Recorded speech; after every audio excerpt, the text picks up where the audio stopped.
Hello everyone, আজকের ভিডিওতে আমি আপনাদেরকে দেখাবো কিভাবে ইমো আইডিতে কলার টিউন বা গান সেট কিভাবে করবেন। আজকের ভিডিওতে আমি আপনাদেরকে সেটাই দেখাবো। তো ভিউয়ার্স, কথা না বাড়িয়ে চলুন শুরু করা যাক। তো প্রথমে আমরা ইমো অ্যাপটি ওপেন করে নিব। ওপেন করে নেওয়ার পর বাম পাশে প্রোফাইল আইকনটি দেখতে পাচ্ছেন, এই প্রোফাইল আইকনটির উপরে টাচ করে দিব।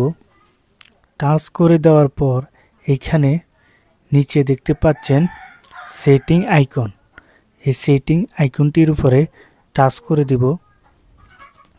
টাচ করে দেওয়ার পর এখানে দেখতে পাচ্ছেন ফাংশন নামে একটি অপশন, এই ফাংশন অপশনটির উপরে টাচ করে দিব। টাচ করে দেওয়ার পর নিচের দিকে দেখতে পাচ্ছেন কলার টিউন একটি অপশন দেখাচ্ছে, এই কলার টিউন অপশনটির উপরে টাচ করে দিব। টাচ করে দেওয়ার পর এখানে অনেকগুলো রিংটং দেখতে পাবেন। তো আপনি যে রিংটংটি সেট করতে চান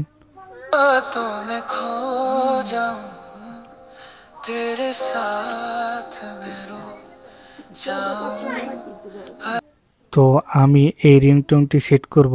তো এখানে টিক মার্ক অপশনটির উপরে টাচ করে দিবেন।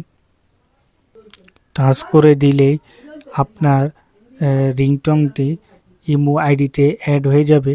তো আপনাকে যে ফোন দেবে সে এই রিংটংটি শুনতে পারবে। তো ভিউয়ার্স, ভিডিওটি যদি আপনাদের ভালো লেগে থাকে তবে অবশ্যই চ্যানেলটি সাবস্ক্রাইব করবেন, ভিডিওতে একটি লাইক দিবেন। ধন্যবাদ।